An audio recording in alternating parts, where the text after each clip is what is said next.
Good morning बच्चों। आज हम लोग वसंत के बारे में पढ़ेंगे। आपकी पुस्तक वसंत, जिसमें हम लोग पाठ 9 कबीर की साखियाँ, जो हम आपको पढ़ा चुके हैं। एक बात और हम बता दें आप लोगों को, आप लोगों के पास सिलेबस जा चुका है।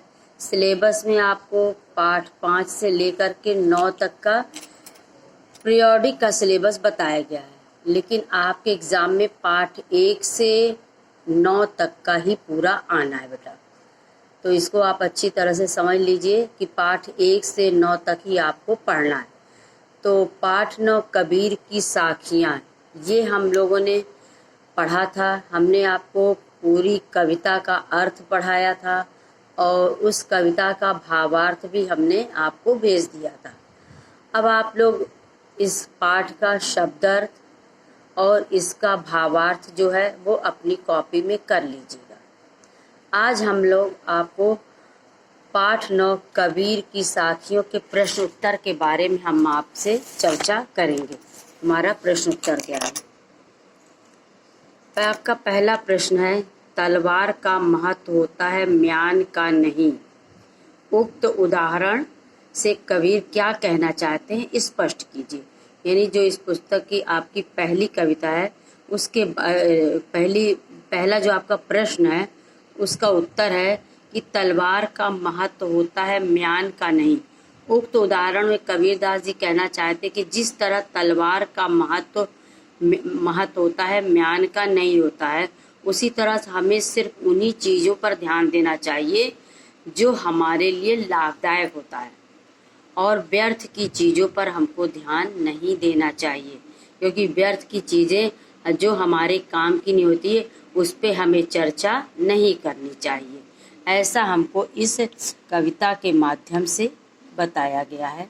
आपका दूसरा प्रश्न है, पाठ की तीसरी साखी जिसकी एक पंक्ति है, मनुष्य तो दहु दिस फिरै यह तो सुमिरन नाहि के द्वारा कबीर क्या कहना चाहते हैं? इसका उत्तर है कि पाठ की तीसरी साखी जिसकी एक पंक्ति है, मनुआ तो दहु दिस फिरै यह तो सुमिरन नाहि, यानी कहने का तात्पर्य है कि मन जो है 10 दिशाओं में घूम रहा है, भ्रमण कर रहा है, तो यह तो ईश्वर को याद करना नहीं हुआ।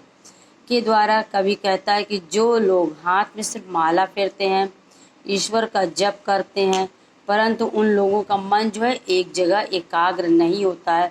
वह मन जो है वो 10 दिशाओं की ओर भ्रमित होता रहता है, 10 दिशाओं में घूमता रहता है। और तो फिर ये क्या है कि जो लोग सिर्फ दिखावा करते हैं, ईश्वर का स्मरण हमें सच्चे मन और एकाग्र मन से करना चाहिए। सच्चे ढंग से एकाग्र मन से हमें ईश्वर का भजन कीर्तन करना चाहिए। अब आपका आता है तीसरा प्रश्न, कबीर घास की निंदा करने से क्यों मना करते हैं? पढ़े हुए दोहे को आधार पर इसको स्पष्ट कीजिए।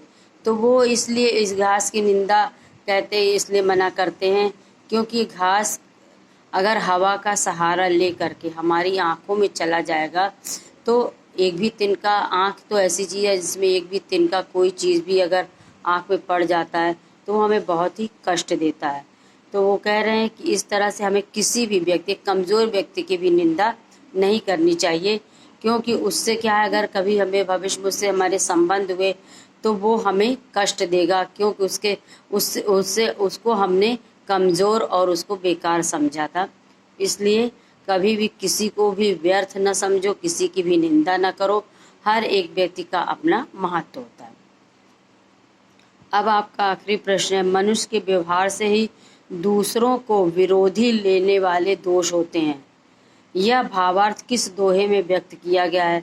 तो ये व्यवहार जो है वो किस दोहे के द्वारा बताया गया? तो इसमें है कि जग में बैरी कोई नहीं जो मन शीतल। इस संसार में आपका कोई भी दुश्मन नहीं है, कोई भी बैरी, कोई भी शत्रु नहीं। अगर आपका मन शीतल है, ठंडा है, प्रसन्न है, आपका मन साफ है, तो आपको पूरी दुनिया वैसी ही दिखाई पड़ेगी। या आपा को डार दे दया करे सबको, आप अपने घमंड को छोड़ दीजिए और सब पर दया करिए। तो इस तरह से इस पाठ का प्रश्नोत्तर, शब्दार्थ और कविता की व्याख्या आप लोग कॉपी में कर लीजिएगा। हम आप लोगों को अभी हम इसका प्रश्न उत्तर भेज देते हैं। ओके बेटा, थैंक यू।